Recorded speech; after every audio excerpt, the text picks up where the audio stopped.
First of all, a very warm welcome to this seminar today, and thank you so much for joining us in spite of the very nice and very warm and actually unseasonably warm weather outside. My name is Bart. I am a Senior Research Fellow here at FIIA. And this seminar is actually a dissemination event to conclude a EU-funded Horizon project, the EU in the Volatile Indo-Pacific region, or EU-VIP. And the core research question was, how can the European Union play a more significant role in the Indo-Pacific and contribute to maintaining the multilateral, rules-based regional order that is currently endangered by the Sino-US power rivalry? Now the project has come to a conclusion, and we will hear a bit more about the outcomes of this project later on during the panel discussion. I would like to start off by giving you two apologies. The first one is that our director, Hiski Haukkala, was supposed to open this seminar by giving you some welcoming words, but unfortunately he had to cancel last minute due to illness. And then secondly, a speaker on the panel, Tanguy Streuer of the Université Catholique de Louvain. He was supposed to be on the panel, but unfortunately had to cancel due to a family emergency. But we're very confident that we still have a great lineup of experts to discuss a number of pertinent issues that relate to security in the Indo-Pacific and also a possible role in the region for the EU.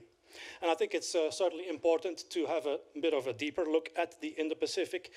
At the moment, obviously, Ukraine and Gaza dominate the headlines due to their immediate, both humanitarian and security crises.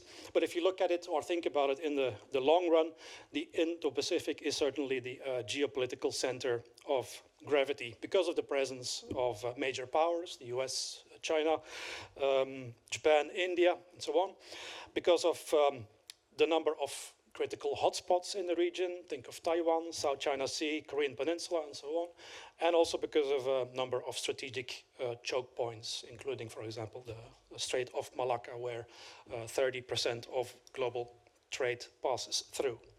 So against this background, it is important to ask, what role is there for the EU in this changing and also very volatile world order? So certainly there's a lot of challenges, ranging, if you look at the EU, from the lack of military power, internal divisions, to transatlantic relations at the moment. But perhaps it also includes some opportunities for the EU as an actor in its own right. So with those words, I propose that we get started with the program right away, kicking off with a keynote talk by Theresa Fallon. Theresa is founder and director of the Center for Russia, Europe, Asia Studies in Brussels. She has a long track record, I believe, in research on EU-Asia relations, as well as on policy advice and publications. So, Theresa, we currently live in a highly volatile world in which the EU is very divided. China is perhaps pursuing an alternative world order. Russia is a major disruptor, and the US has seemingly moved from reliability to liability. So in such a world, what role is there for the EU? What can be done? What should be done? So the floor is yours, please.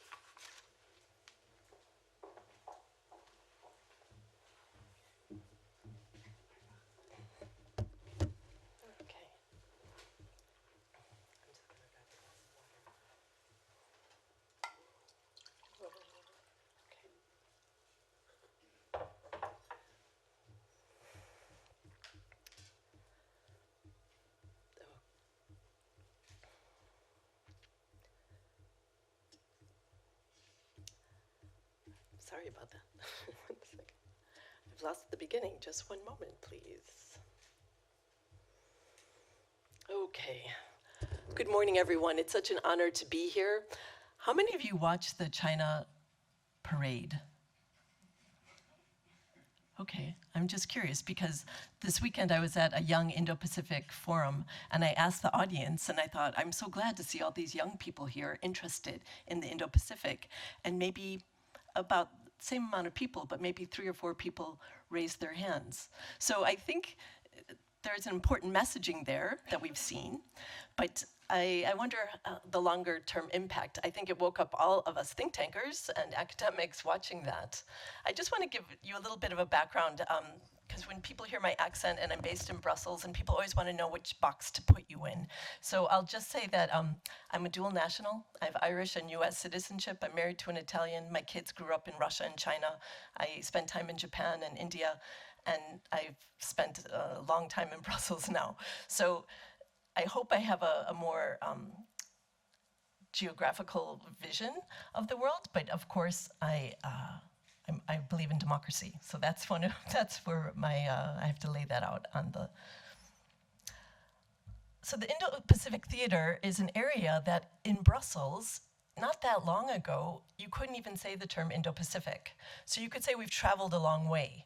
People are, various countries in the EU are writing their own Indo-Pacific strategy, and I understand Finland will soon be publishing their own Indo-Pacific strategy. So we've seen a huge movement and interest and understanding of this region, but there's a long way we must go further. It is the area of future conflict and tension and economic growth. So in my talk, I'll make 3 points and come up with a conclusion. There's an old Chinese saying that you can't wake someone up who pretends to be asleep. And I like that saying because it really speaks to what's happening at a certain level in regard to Sino-Russian cooperation. We saw that picture at the parade of Xi Jinping, Putin, and Kim Jong-un on the international stage. And we know all 3 players are involved in Ukraine. So this Indo-Pacific region, these 2 areas are deeply connected. North Korea sends more artillery shells than all EU member states combined to fight the war in Ukraine. So this area, we really have to have better understanding and connection to this region. It's important for our own security here in Europe. Pasi Rahala, I hope I'm pronouncing that correctly, the Finnish Secretary for Foreign Affairs and Defense, in an interview in The Guardian Australia yesterday that Julie pointed out to me, noted, and this is an interesting change, that China and Russia are increasingly working in tandem to undermine faith in governance. So this is a change because it's kind of been a taboo. I think behind closed doors, people understand that Russia and China are cooperating, but the political level, no one wanted to say that out loud. And I would credit that to Kaja Kallas. There was the EU-China preparatory meeting for the EU-China summit in Beijing. Wang Yi came to Brussels and had a closed-door meeting, and beyond diplomatic protocol, what he said was leaked. And what he said was that China does not want to see Russia lose, because if it does, then everyone will focus on the US will focus its attention on China, and they don't want to see that happen. So it's kind of a triangle of mistrust, I would say, Russia, China, and the US. Donald Trump, let's face it, I'm sorry, he's a giant orange elephant in the room, has been trying to do what some have called the reverse Kissinger, reverse Nixon. It's obviously failing terribly. We don't know if it's just because he wants to win the Nobel Peace Prize or what he's doing, or if there's some other very bad thing happening between them. But I think that this mistrustful strategic triangle we shouldn't underestimate the value of it for China, because Russia is getting weaker the longer the war goes on. It was a strategic blunder for Russia. Almost 4 years into the war, there doesn't seem to be an end, although there is increasing exhaustion. But the paradox of the war in Ukraine is that we're learning about modern warfare conditions, and it's giving us some time to prepare, unfortunately for the Ukrainians, but it's become a laboratory, and we're learning and understanding all 3 levels of warfare and what it might mean if, God forbid, anything should happen in Asia or in the Taiwan Strait.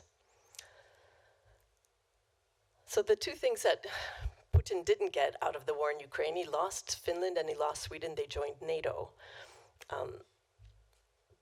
But the other thing about this parade, the second point I'd like to make is rewriting history or erasing history to a certain extent. China suffered terribly in the war, and then this giant parade happening shortly after the parade of the traditional victory parade in Moscow. But we're seeing almost a parallel now. The narrative that the war in Ukraine was caused by NATO, we're finding that a similar narrative is starting to take hold in Asia, that the US is trying to make a Asian NATO. And they talk about the 5-4-3-2. So 5 eyes, the Quad is the 4, 3 is AUKUS, and 2 would be bilateral relations. And I'm seeing a bit of mirroring between the Russia and Chinese narratives. And this is also a convergence of their interests.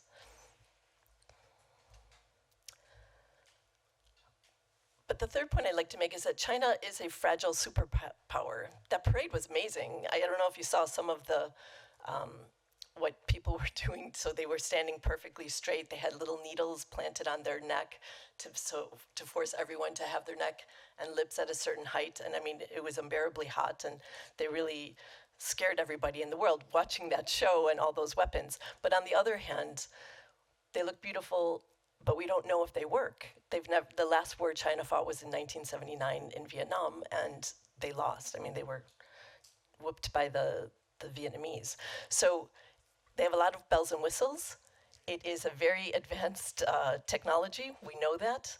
But the narrative that came out of that is that we want to be, the Chinese global initiative is that they want to be they have 3 global initiatives, and they really want to downplay the role that I would call, we're kind of entering a new era of bipolarity, which everyone dislikes. They love the idea of a multipolar world, but I was asked to be a little bit provocative here. So I would suggest that the gap between China and the US with the next third power is so overwhelmingly large that we really are approaching bipolarity. And as Mao said, we must seek truth from facts. We need to recognize if it's really a multipolar world or if it's emerging bipolarity.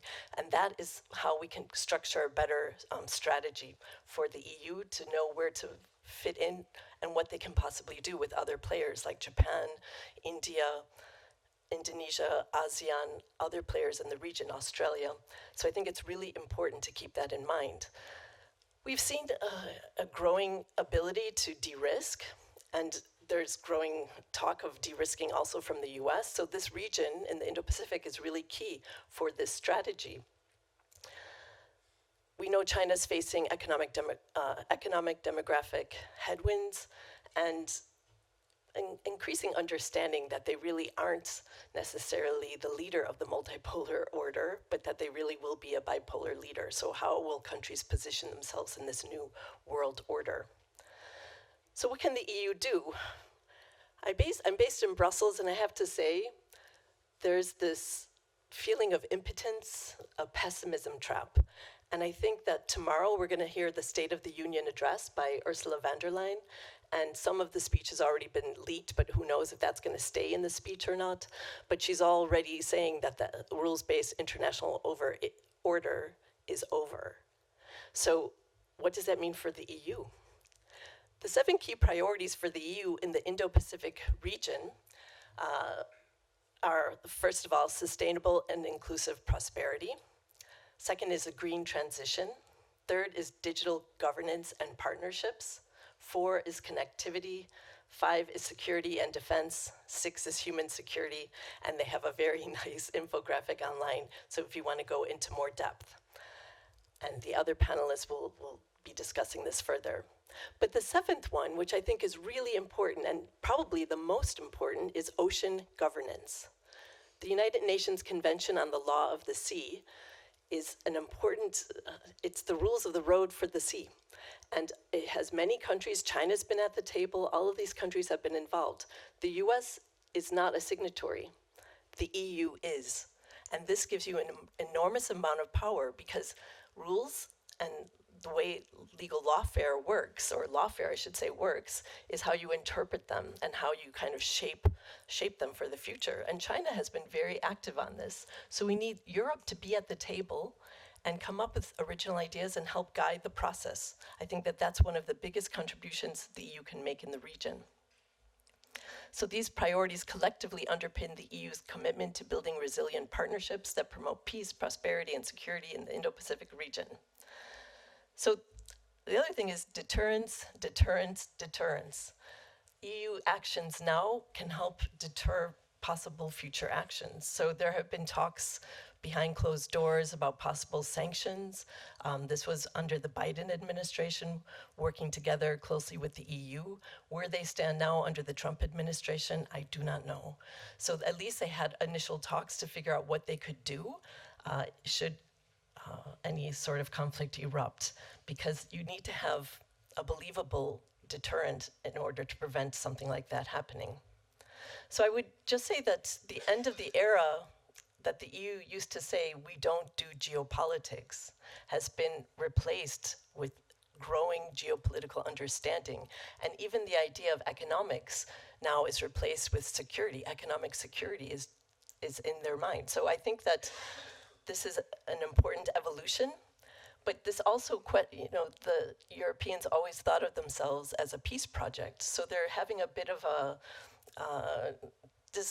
dissonance about what they're doing and what the future holds. But I think that there is growing interest, actions, there's a review, and I'm eager to hear all of the impact that their papers have. So Europe has gone through the Putin shock, and they would say we keep having a wake-up call, but we press the snooze button. Now they have the Trump shock and the tariff shock. So I think that this really makes Europe feel completely at sea. And now the China shock. Right now, China produces 30% of the world's goods. Systemic issues, that's why the EU-China summit really was derailed. There was no discussion on how to change this over-dependence. It's set to become 45% of the world economy, and that creates an incredible gravity economic pull. So I think we all need to work together. 3.5 years is going to be a long time, but we need to support the rules-based international order and promote strategic patience at this point. And in closing, I'm going to use Deng Xiaoping's quote. He said in a speech at the United Nations, if China ever turns into a superpower and seeks hegemony, then people of the world should oppose it, and overthrow it together. So let's take up Deng's speech and follow through. So thank you.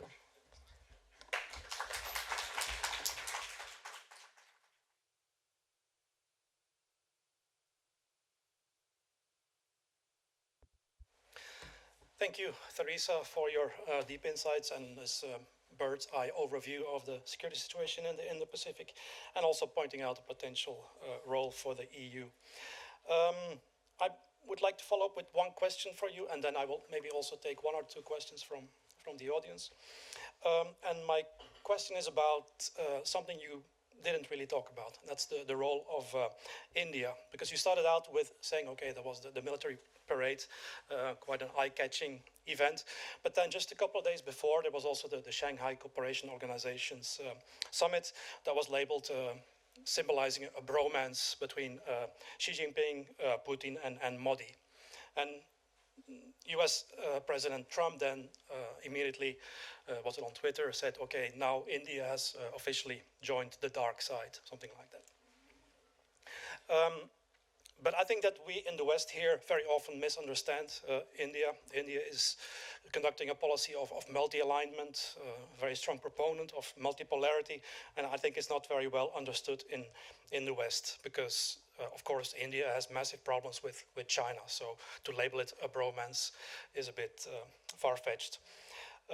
It may have been, somebody called it a symbolic middle finger to the US, to Donald Trump. But anyway, there are strong issues, and India also needs to cooperate with the US in certain other areas. At a recent conference, somebody said that India is working both with and around China. So for you personally, how do you see the role of India in the current situation in the Pacific? And is this model, this Indian model of multi-alignment and basically cooperating with everybody, but depending on the subject. Is that something we can perhaps learn from here in Europe? That's a really good question.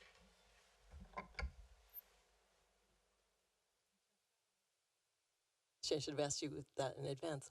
But I think Modi handled the situation masterfully.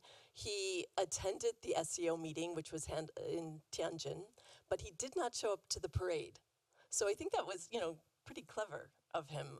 And India, as we all know, was head of, since 47, since their independence, they really were the head of the non-aligned movement. And that instinct is not going to die in India. India is the fourth largest economy in the world, and I think this idea that they want to get along with everybody makes a lot of sense. They're part of the Quad, but they're not a signatory to the treaty of the agreement. So they're kind of a looser position. They're very ambivalent sometimes about joining these types of mini-lateral organizations, but they're there, so that's important. I think putting 50% tariffs on Indian goods, I think Modi has a domestic audience, and he has to show he's a politician, and he has to show that he supports India. So I think his move was wise, and I don't know if the EU, though, could position itself like we're friends with everybody, right? Because China and Russia see the West as the EU or Europe and the US combined. And we see that even when Europe was in a bind with Trump and with Xi Jinping, Europe is worried about overcapacity dumping in Europe and systemic issues of the Chinese economy. At the EU-China summit, it's the 50th anniversary of diplomatic relations, and every other year they hold it either in Beijing or a European capital. And this year, they didn't do that. Xi Jinping said, I'm too busy, I'm going, no, I'm not going to go, so all the EU officials went. I'm sorry, I'm going off just a little bit, but I want to tell you this anecdote because I think it's really important. Kaya Kallas, the leak, was the Chinese were furious because by saying that out loud, we're seeing Finnish leaders, we're seeing other people mention Russia and China. No one was really talking about that out loud. And so I think the Chinese were punishing her because if I watch these things really carefully, and the Chinese are sticklers for diplomacy. They're really, into protocol. And all the EU leaders that attended this event were put on a bus and driven to the event instead of in nice VIP cars. And Kaya Kallas was the last one off the bus, and a Chinese official said to me, she didn't look very happy, did she? So they're kind of being collectively punished for this. And so this idea that there was a lot of whispers about a Chinese charm offensive towards the Europeans before the summit, and that we saw, I don't know if you recall, the Comprehensive Agreement on Investment, CAI. It's an EU-China investment agreement that Angela Merkel pushed over the finish line and before she left office. And then because of sanctions, it's been put in the deep freeze. The Chinese wanted both sides to lift sanctions, and they didn't. But China just did it because they really want to charm the Europeans and get this economic deal through, and it still didn't go through. So I'll tell you, is this being filmed or is this off the record? I forgot. I think it's being recorded. Okay, well, the story is, okay, but the other thing about there was a leak at that meeting, but also maybe sometimes these things you can't account for. There was a waiter who might not have been up to his job, but Wang Yi, I was told, his wine glass wasn't filled, and you traditionally do a toast, and so diplomats know how important a toast is, and there was no toast. So Wang Yi was even like looking around. He held up his empty glass and was like, and no one filled it with wine. So maybe the Chinese thought that was a deliberate cut. So that's just a little anecdote. But going back to India, sorry, I diverged. I think India, the EU wants to work more closely with India. They're accelerating the free trade agreement negotiations, so that would be a good way to de-risk and diversify. And India has a lot of challenges, I would say. Climate's going to be a big challenge. under Trump, a lot of the idea of de-risking from China and moving to India, I think companies are afraid to do that now. So maybe the Europeans can pick up the slack on that. And also I know Germany's big time, focusing on India as a new area of development, and also Japan. So India is, it's a very complex world. And even though I'm talking about an emerging bipolarity, let's remember it doesn't mean a Cold War, and it might actually stabilize things a bit. When you have multipolarity, things are far more volatile. But we're in this weird world where Gramsci said, the old world is dying, but the new one has yet to be born. We are in an age of monsters. So that's what we're feeling right now, all this kind of turbulence, geopolitical turbulence. So I think Modi has managed to somehow, he held Putin's hand, he did that circle of friendship with all three. And as we know, India has a lot of tensions with China, but they can't change their geography. And there are certain elites in India who are also captured maybe by Chinese interests to develop that. So I think he's walking a very cautious line, but I think someone should take away Trump's phone and stop. Don't let him tweet anymore, please, or to go to Trump's social, because these things that he does are just, it's part of the Trump show. I mean, tune in next time. Thank you.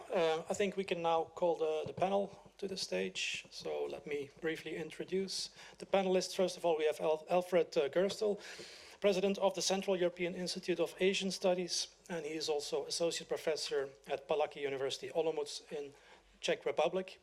Second panelist is Paul O'Shea. He's Associate Professor at the Center for East and Southeast Asian Studies at Lund University. And then last but not least, we have our very own Julie Chen, Professor of Chinese Studies at the University of Helsinki.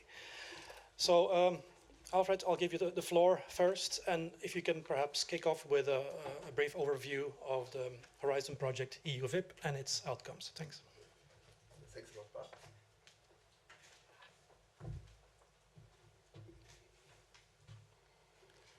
So thank you very much, Bart, also to your colleagues for organizing the very first dissemination workshop of the EU-VIP project. Also very happy to have such a big expert audience. So also welcome from my side. And let me briefly introduce the EU-VIP project, the reason why we are here. EU-VIP stands for the European Union in the Volatile Indo-Pacific region. It's a large EU-funded project. Unfortunately, we have only a few more weeks, so time flies really fast. It's a 1.5 million euro project, so quite big. We have 4 consortium partners. That's Palacký University Olomouc, Czech Republic, where I teach, University of Helsinki. We have Lund University, and we have Université Catholique de Louvain. We also have a couple of dissemination partners. One of them is FIIA. The other one is CEAS. You have seen also the abbreviation. CEAS stands for the Central European Institute of Asian Studies, with offices in Bratislava and Prague. The project is a twinning project, and that's a very specific type of project. Just to cut a long story short, it's a mixture of research, but also of transfer of knowledge. That's why we have these expert partners, but also communicating our findings to a broad public, experts, decision makers, but also students. Our starting point was to look at the Indo-Pacific region, and as you all know, there are very different definitions of this region. The broadest definition is actually the one of the Japanese government. The European Union's definition is a little bit narrower, excluding the United States and Latin America. Our main research questions were, and Bart already quoted one, is, let me repeat it, how can the European Union contribute more prominently to strengthening the multilateral rules-based and ASEAN-centered order in the Indo-Pacific region? So ASEAN stands for the Association of Southeast Asian Nations, and there we had a specific case study, South China Sea, which also means, of course, very much interested in UNCLOS, in how the EU can maintain peace, stability, and also commit to international law and maritime security. The second question, and this is really the puzzle for everyone, how can the EU do so without compromising its values-based foreign policy, which means the promotion of human rights and democracy? Here we had two specific but also additional case studies, mostly Myanmar and Taiwan. To both countries, we had specific summer schools in Olomouc for international students. We really liked it with large audience, and I think was also very intriguing for us as lecturers. To make the project sustainable, because it was a lot of money, and I think the project, the work should continue, we established in Olomouc at Palatsky University a Myanmar Study Center, which is really unique in Central Europe. And we are very much committed to not only research on Myanmar, but also really supporting the civil society, students in their struggle against the military regime. We also established, and you find also the leaflets outside, an Indo-Pacific hub at Palatsky University, again with the aim to continue research on the Indo-Pacific. Let's briefly switch to SEAS, because at SEAS it's a think tank like FIIA, and there we established a couple of really intriguing projects. One is the EU-Taiwan tracker. So if you're interested in Taiwan's relations with the EU, but also the individual countries, you find really a wealth of sources and information. The same logic is applied to the European Union Southeast Asia tracker. Here we have a focus on the EU and the Central Eastern European countries. One key aim of the project is not only to do research, to inform students, but also to actually provide policy recommendations to the EU and the national governments. I was very happy that I had the chance in May to meet Paola Pampaloni. She's basically the EU-Indo-Pacific ambassador, and there we also had a talk about preliminary findings. But now let me switch to my presentation, and I can very well build on Theresa's findings. We are clearly living in a different world. It's different than when we started 2.5 years ago with our project, because what we see, it's a world that is dominated by great powers. And this has, of course, an impact on the EU and all other small, middle powers. Let's call them secondary actors. So I think it's really clear who is in charge, who is in power, and who has to listen to the great powers. So this new world provides systemic challenges for all non-great powers. We do see the erosion of the liberal international order. The principle might makes right dominates right now.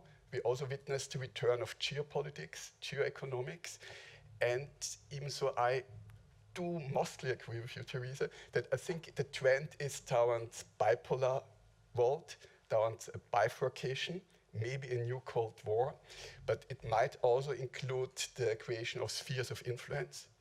Just think about Russia's ambitions, and we cannot rule out that there will be a great power deal with dramatic consequences also for Finland, for Central Europe, for other countries.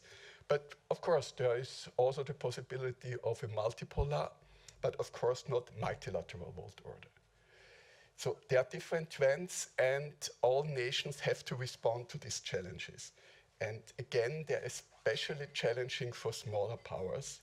And we also see, just think about Donald Trump, but also Xi Jinping, that there's increasing pressure on smaller actors to choose sides. And that's something they tried so far very successful to avoid. And I think especially in the Pacific, notably in Southeast Asia, you find many successful examples for hedging strategies. And hedging means you do not want to align too closely or at all with one of the great powers. On the contrary, you want to be friends with everyone. And if you are economically dependent on China, you try to balance it with closer security relations with the United States, but also with a multitude of other nations. So the more partners you have, the more likely is that they will help you, support you, and the less likely it is that you will become dependent on them. And in principle, this is also a very positive strategy for the EU, because the EU is therefore a welcome partner in the Indo-Pacific. It is economically highly influential.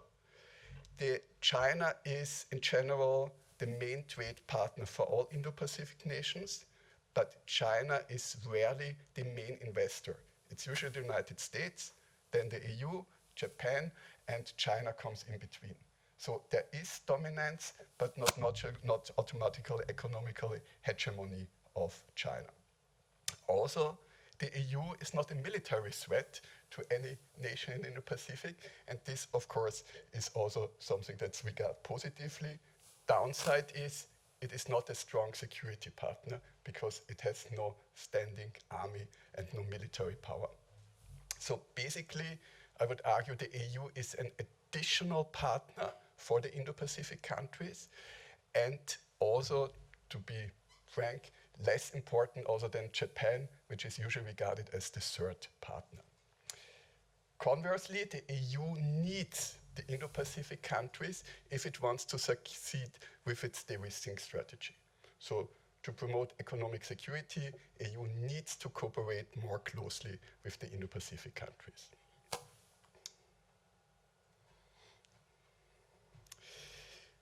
In our team, we have worked on a couple of possible strategies for the European Union, which we are happy to discuss with you and also receive feedback. And I would argue most important is that the EU really show its commitment to the region. I agree, it's important that the EU sends ships, the Bayern, for instance. So, of course, in a kind of Team Europe approach, it's not the EU, it's member countries, but of course, it's a European presence. But what has been criticized in the region is that, okay, a ship comes once a year, every second year or so on, but that's not a regular commitment. So it really needs to be a steadfast commitment, also followed by diplomatic criticism on any country that violates UNCLOS or international law. I think this really needs to be a strong, a credible partnership. We see signs, but I think criticism on violation of international law can still become stronger. Also something that we learned, not only from the EU, but from China, from the US, Taiwan, Japan, sometimes from European countries, is if you make promises, for instance, in regard to investment or trade deals, stick to them. Very often, I remember it was Xi Jinping, like 5 years ago, before COVID, he traveled a lot to Southeast Asia, signed deals worth billions of dollars, but they never materialized. This sounds a little bit like Donald Trump, so we shouldn't learn from Xi or Trump, but really go our own way and stick to our commitment. Also something that we learned in many discussions with diplomats, colleagues from Indo-Pacific is, yes, it's important that the EU speaks about values, promotes human rights and democracy, but please stop preaching it. So really also show that you don't have double standards, that you criticize any country that violates human rights, that actually is on a non-democratic path. So don't only pick up small countries, weak countries, countries you don't need to cooperate with, but really stick to your principles and be consistent. One approach, or also one criticism we also find, is that the EU has many strategies. The Indo-Pacific strategy, for instance, it has the Global Gateway Initiative. However, all the strategies are usually very weak in regard to the implementation. So it's really difficult to find how exactly should they be actually implemented, how is success, lack of success measured, how can it be adjusted. So here there's a lack of criteria. Also, when it comes to the Global Gateway Initiative, which is for the EU a major program for the Indo-Pacific, but also Africa, is, yes, there's a lot of bureaucracy. The standards are very high, and you can discuss, is it necessary that they're always need to be as high as in Europe, because there are different conditions in other countries. And if you have ever dealt with the European Union, be it in regard to a research project or anything else, you know bureaucracy is very, very complicated. And if you're not used to it, I think everyone will really struggle. And let me conclude with one of the main recommendations we want to make, but we have to discuss, and I think that's also really why we are so happy to be here, also learn from you, is what's the correct balance between values and interest, especially as the world changes. It's really a difference now than when we started the project. There we could say maybe 50-50. Now in our great power world, maybe there's more need for the EU and other actors to focus more on their interests. However, and I think this is something that makes the EU also stand out, exactly this values-based foreign policy, which also many EU member states are really proud of to have and pursue, that's part of their identity. So therefore, it's probably more difficult for the EU, for European member states, to actually find the balance than other countries, especially now under the Trump administration, to poorly focus on interests, and some of them could be very selfish or personal. And I think here, one advantage the EU has is we do have a strong democratic credibility and high standards.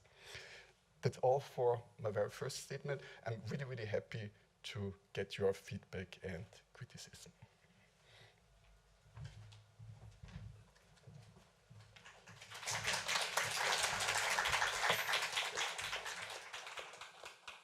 Thank you, Alfred, for this overview of the project and some of its outcomes as well as recommendations. And I would like to echo what you said about feedback. So during the opening statements by each of the panelists, I would strongly encourage the audience to think about possible questions and also feedback concerning the recommendations of the project. Maybe before moving on to Paul, one question for you, Alfred, because you mentioned, well, Southeast Asia being the focus of the project, the popularity of hedging in the region, and also in the slides it was mentioned about ASEAN centrality. But at least my perception is that in the past decade or so, there has been a very strong decline in the importance of region-wide security constructs that are run by ASEAN. I remember almost 20 years ago, I think, when Kishore Mahbubani referred to ASEAN as a diplomatic superpower, as the strategic convener in the region, underscoring this essential role that ASEAN played at the time. But can we still talk of ASEAN centrality? Is there still a future for region-wide security constructions? Thanks, Bart.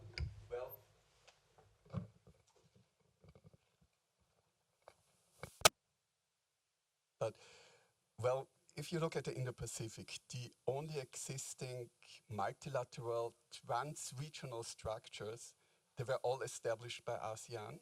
We also have, even in regard of security, we have the ASEAN Regional Forum. However, actually since its establishment in the mid-90s, there's always been criticism that it is not preventive diplomacy, that it's only a talk shop, and most importantly, luckily, there was no major crisis yet in the Indo-Pacific. So all the structured ASEAN established are untested. I think we shouldn't be too critical with ASEAN. If we look at the European structures, OSCE, for instance, also were not able to prevent Russia's aggression against Ukraine. However, I would be even more pessimistic in regard to ASEAN's ability to really step in if a crisis breaks out, because realistically, the ASEAN centrality, the ASEAN-led order exists because it's still useful both for the US and China. Because hedging so far, they were quite happy to accept the countries were not fully in their camp because they know 100% committed to the alliance anyway. So it's better they know they are flexible once they're shifting more to yes than China. They could live with this.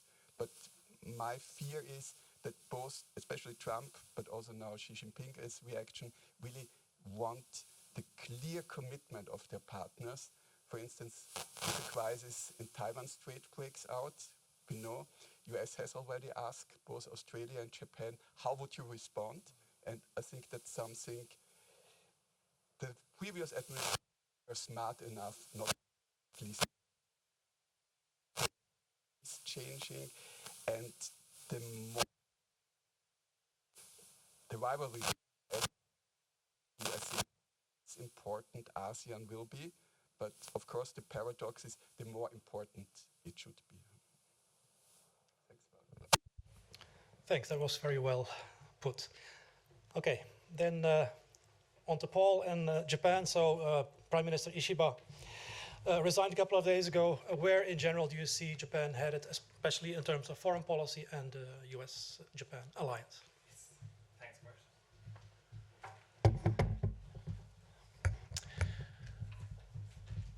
Okay, I will jump straight in to my comments. I'm going to give a talk first on the Japan-US alliance and, as Bart said, the state of it today and especially the future. And then secondly, I'm going to conclude with some reflections or some position on what this means for Japan-Europe relations going forward. And I want to say, so also being a bit provocative, that the US-Japan alliance is under serious pressure. It's okay in the short run, but the foundations of the alliance are being eroded. And that is not only because of Trump. As I will come to, there are deeper currents in both countries which are undermining the alliance. So Trump is dominating the headlines, and for good reason. Theresa was talking about how chaotic policymaking is. Normally you look at strategy documents, you look at staffing decisions, but we can't do that with Trump because the basis for policymaking seems to be personal economic interests, his mood in the morning, who he spoke to last. So policy is haphazard. But we do see some common patterns in East Asia and in Europe. So the two trade deals were very similar. US leveraged its security position to extract economic concessions from Japan and from Europe. Both sides swallowed the tariffs. They didn't retaliate. They didn't unite together. They promised these sort of empty, vague investments, and they bought themselves some time for the next round, probably. The second pattern we see is these big decisions which are made in the regions without any discussion with partners and often without any understanding of the regions themselves. So the Russia summit in Alaska is maybe the more obvious one for this room. We've heard also about India, right? So that is a catastrophe for Japan. Japan has spent years, Japan built the Indo-Pacific project. We saw the Indo-Pacific Japanese version includes the US.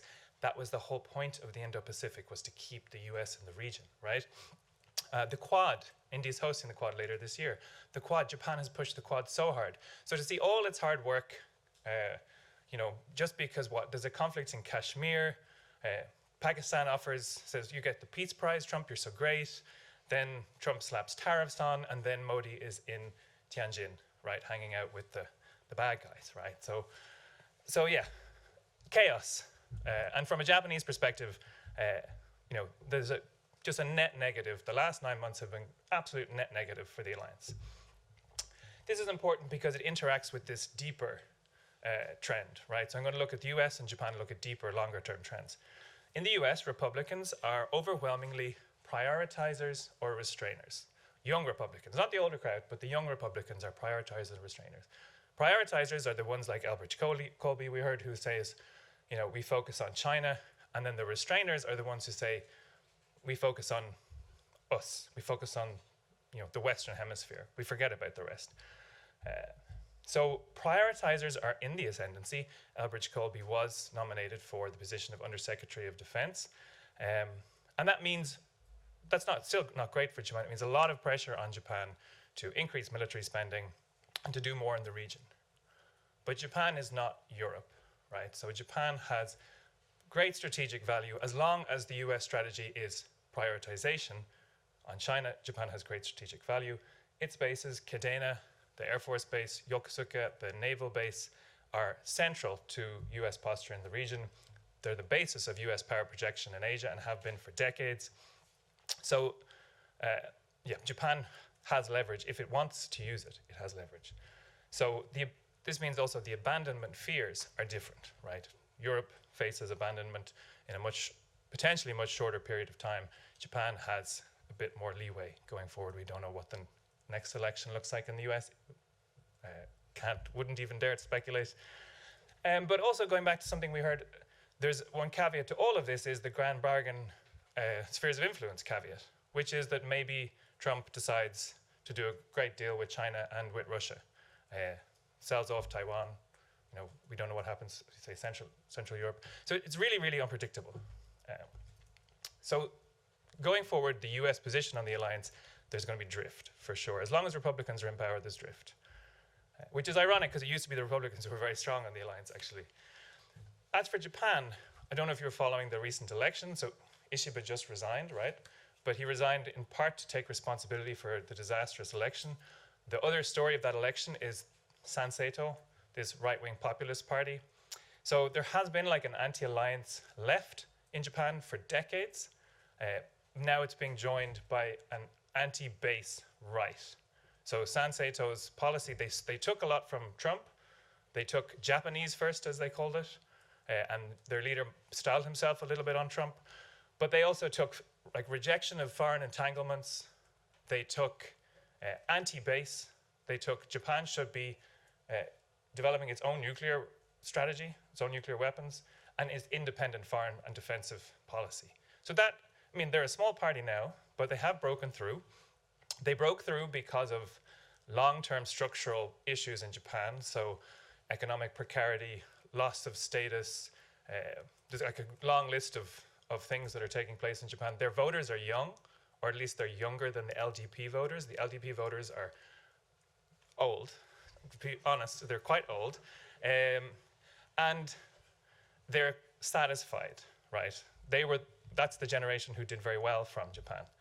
So Sanseito's future looks bright. And, another analyst of Japan might say, oh, we shouldn't be taking too much of this victory. But, we said that 2015 we shouldn't pay too much attention to Trump. Oh, we shouldn't pay too much attention to Nigel Farage. He's now the bookmaker's favorite to be the UK Prime Minister. Imagine that.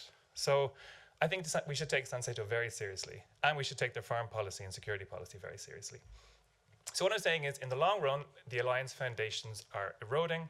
In the short term, everything is very unpredictable. Both sides have obviously very strong interest in maintaining the alliance.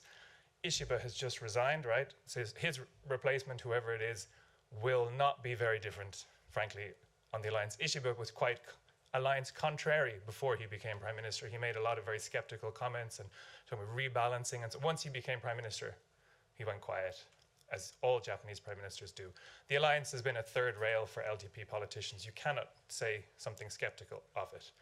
And also going back to this question of, we know that our leaders have to humiliate themselves in front of Trump. Well, Abe did that, Abe Shinzo, he did that. And the people understood it and took it and said, well, he's doing what he needs to do. He's taking it for Japan. I don't know how long that will last in this round. So maybe the prime minister will have to take the humiliations and have to defer and bow down to Trump. But I don't think Japanese public opinion will be as forgiving of that as they were round one. Okay, so moving on to what all this means for Europe and Japan.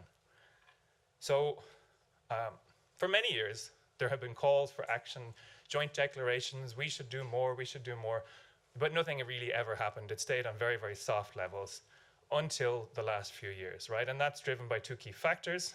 One is the fact that although they are not allies, when I say Europe, Japan, I'm kind of covering here EU plus major member states, right? So forgive me if there's a little bit of slippage with the terminology, but I'm kind of covering Europe as a whole. So they're not allies, but they share an ally, right? The US. And the US commitment is the most important factor.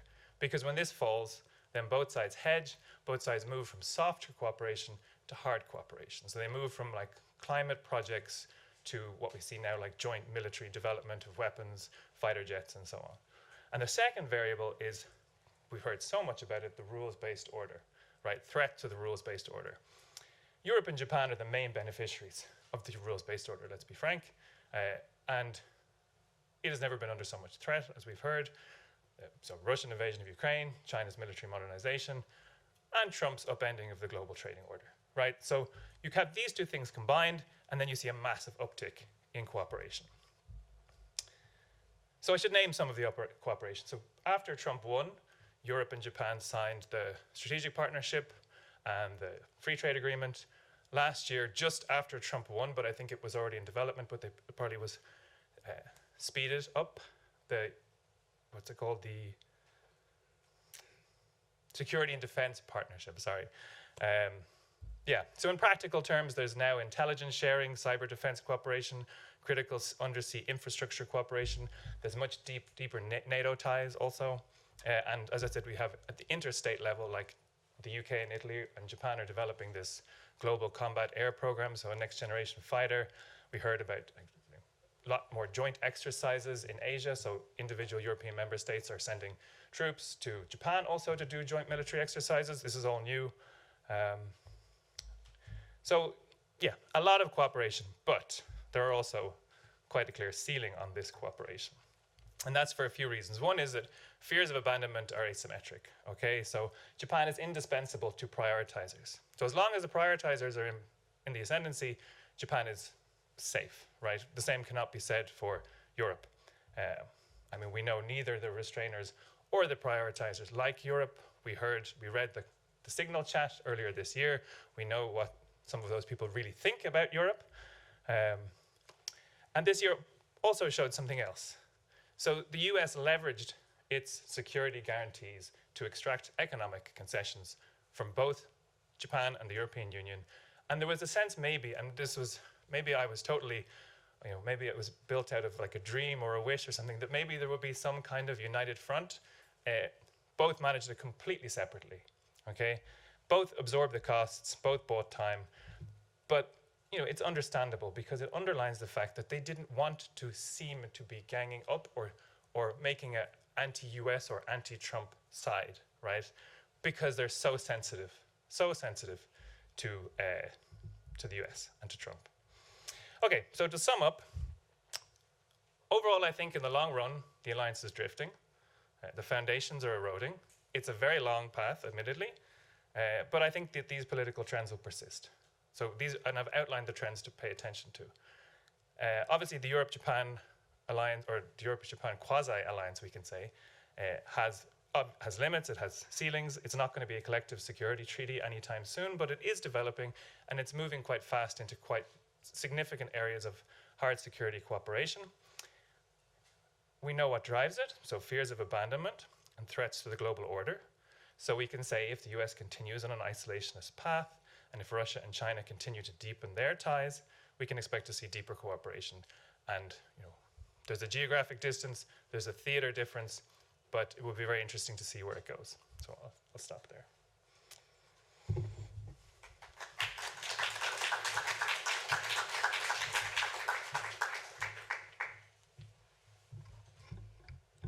Thank you, Paul. Maybe also one short question to you. You mentioned the rise of the San Seto and the anti-base right and their support for Japan's own nuclear policy and so on. But do you think that in the longer run, autonomy for Japan is actually feasible? Of course, Japan has already been strengthening itself by acquiring counter-strike capabilities, by increasing the defense budget to 2% of GDP and so on. But at the same time, there are still the three non-nuclear principles. There's still the pacifist constitution, Article 9, and so on. So do you think that the Japanese people would agree to Japan ever becoming autonomous in terms of security and defense, including the nuclear policy?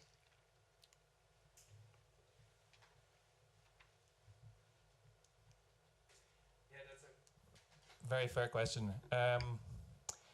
So I think that the younger people who are voting for San Seto, they don't hold the nuclear strategy in the same way. They're voting for a party which is changing the Overton window. So maybe if San Seto comes to power, they drop some of these these positions in order to normalize, to have a coalition. But the Overton window is changing dramatically, and these are things that have been agreed for 80 years, unquestioned, non-nuclear principles, pacifism. I think Japan is changing dramatically, and I think I said that Europe and Japan have asymmetric fears of abandonment, as in Japan is more valuable to the US than Europe is if the US is taking on China. But there's a different level to that fear of abandonment, and that is that Europe consists of many countries with strong economies and a lot of military potential. and particularly faced with Russia. There's a line about Russia being like, is it the economy is the size of Italy or something like that, right? Japan faces China, and if Japan is to face China alone, that fear is actually much greater than the fear that Europe, because at least Europe has itself. So in that case, I think there would be no question that, Japan is a virtual nuclear power, so it has the capacity to become a nuclear power on a short notice. So I think it would, unquestionably, it could switch like that. I think so. Thank you. Okay, let's move on then. Julie, come here. Okay.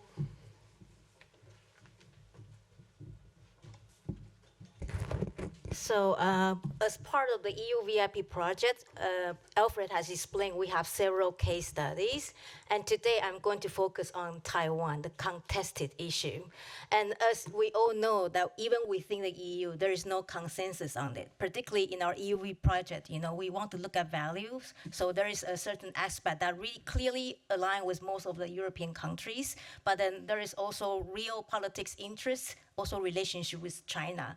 So there's no consensus about it. However, I would say the past few years, we have seen clearly at the EU level, the EU is doing its best to revisit where the interests of European member states might align with Taiwan in developing foreign policies that they can move perhaps more in a parallel direction. It's a very difficult process. And of course, Taiwan certainly finds itself much more aligned with this current trend.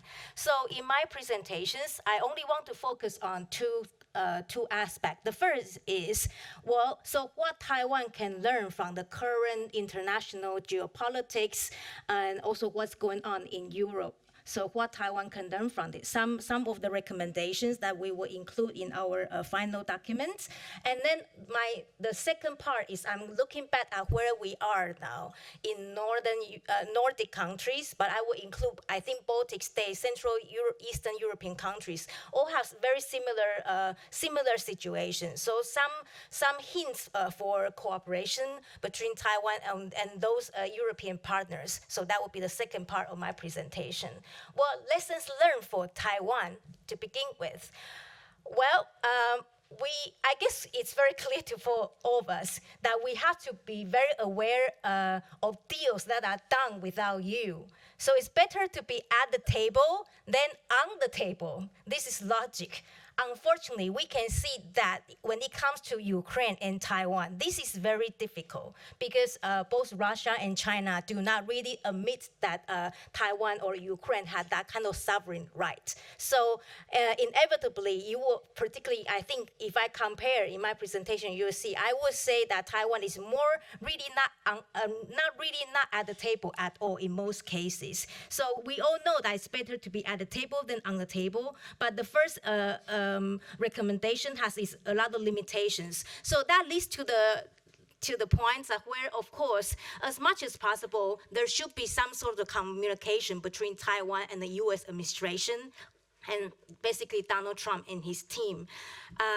A direct deal, a direct communication line with the deal maker and the United States is the best options. And even though, of course, even Taiwan and the United States seemingly, perhaps in many ways, have a lot of common interests, they also have disagreement. But when it comes to these national security issues, conversation is important. And this part is perhaps also to the Taiwanese diplomats or Taiwanese policymakers. It's better that things are done out of the public eyes. I think sometimes Taiwan made the mistake that they are too eager because they want to gain international visibility, which I understand. But sometimes too much international publicity, we see in the case of Nancy Pelosi, sometimes things, it kind of distract all the international audience. And what really matters for Taiwan, is it really about that or something more important? So sometimes I think the Taiwanese part has to play a bit smart, avoid these public attentions. Yeah, all right. And well, if you cannot always have communication with Trump and his administrations, then you will need to elicit help from the possible intermediaries, right? In Japan's role for Taiwan, I guess this is very clear. Japan has a very close relationship with United States, and Japan is as much as it can, it could be a breach. But when we're looking at Europe, I think France and UK are quite active. Both of their leaders are playing crucial roles in keeping up a dialogue with Donald Trump. Well, where we are in the Northern and Central Eastern Europe here, although we are not really intermediaries as the French or the British counterparts, actually I think Nordic countries or Central European countries are regularly briefed by our British and French counterparts about what happened. Yeah, and together those countries with all other NATO members have a vital interest in sustaining a really a functional transatlantic link and having ongoing active engagement with the United States. So eliciting the help from those intermediaries is very important. Yeah. For Taiwan, for Taiwan, in addition to these intermediaries, of course, engage and to find support from regional partners or the broader international organizations important. But this we can clearly see if you compare with Ukraine. Well, Ukraine has, I guess Ukraine, you know, the Ukrainian president, you often see him that he's directly being invited to talk to the EU leaders, to talk to NATO leaders. So Ukraine has a lot of these kind of regional or broader international organization support, while Taiwan, I think Taiwan rarely is being invited in any of this forum. Of course, there are real political concerns, but this part is where allies, supporters of Taiwan perhaps to think more deeply about. Yeah. Well, the last point for Taiwan, of course, we all know that Taiwan understands that it cannot just expect that there will be international allies coming to its aid when there is very severe contingency. So the Taiwanese government, of course, has been trying to be more resilient, beefing up its capacity for deterrence. And also in recent years, I think this is more reasons is that to beef up its civilian defense capacity. Yeah, and this now it will come to the role of the Nordic and Baltic states.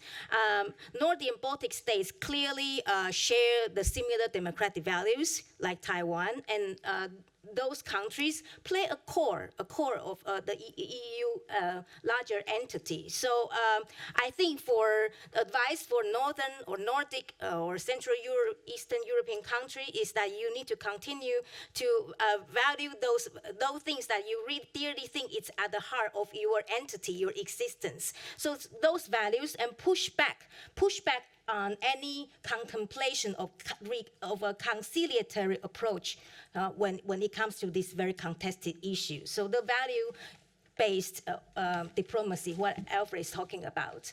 And beyond the values, of course, there has to be a real interest that will match the two sides. I think clearly when it comes to the spread of disinformation from Russia and China, those kind of things, both Taiwan and Nordic countries have the similar interest to cooperate.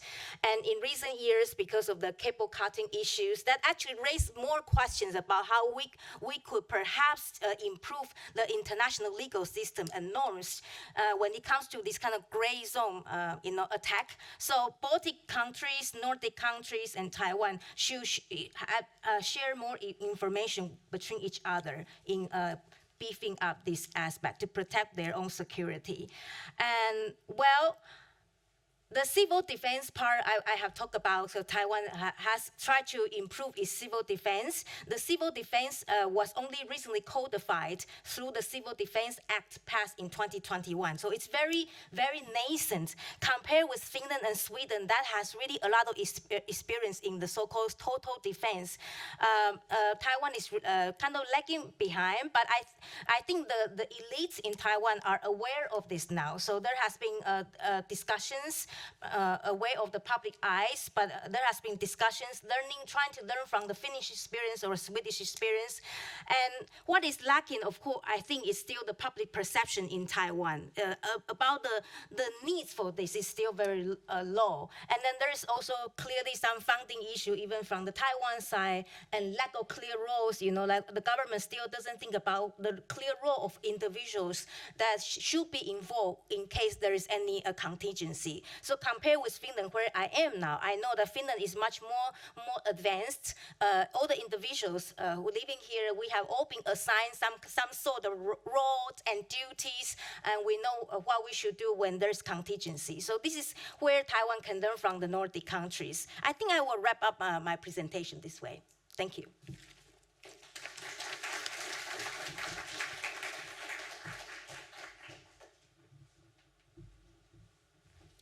Thank you, Julie. I was going to ask you about the fear of abandonment that Paul also referred to, and how that would play out in the case of Taiwan. What is Taiwan doing to tackling it? But you kind of already covered that in your presentation, so maybe I'll ask something else. And so my question would be, how would you describe the level of unity and solidarity among the Taiwanese people, when it comes to stance towards China or autonomy or relations with the US?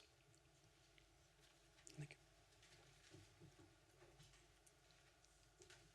Yeah, unity and solidarity, I guess, is a challenge. I think according to various academic surveys, it's true that more and more people living in Taiwan identify themselves as Taiwanese. So it doesn't matter which political party that you belong to.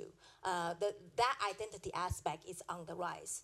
Yeah. However, I think the division in Taiwan is still between the so-called blue and green different parties. They have different approach when it comes to the issue about the relationship with China and also the US involvement in this. And when it comes to elections, things get very emotional. Yeah, and we all know how elections can really, escalate those tensions. So this kind of, I think this is what Taiwan should work on. There definitely is a division among the population in Taiwan when it comes to how we should look at our relationship with Taiwan. With China, clearly everybody understands that there is an uneasiness, but there are some political party leaders. They are more willing to seek for conciliatory approaches towards China in order to safeguard Taiwan's security, while there are some politicians going the other way. Yeah, and this is the beauty of democracy. Yeah, but sometimes it would undermine your stability if because you are facing external threats. So I have no better answer, but I think the Taiwanese, being the democracy, I think a lot of civil education should be more emphasized, so that people understand the priorities. If the democracy has this respect we respect different kind of voices, but there is a national security aspect. There should be a unity in that. That which party you belong to should have a unity in that. Yeah, thank you. Okay, thank you. Outside there are some drinks and snacks available, so by all means use this occasion to do some networking. We have until 4 o'clock. So I would like to finish by thanking our keynote speaker, Theresa, Fallon. Thank you so much for coming to Finland. Also the EU VIP panelists, Julie, Paul and Alfred. Thanks a lot, and thank you very much to the audience for joining us today. Thank you. Seminar is now closed.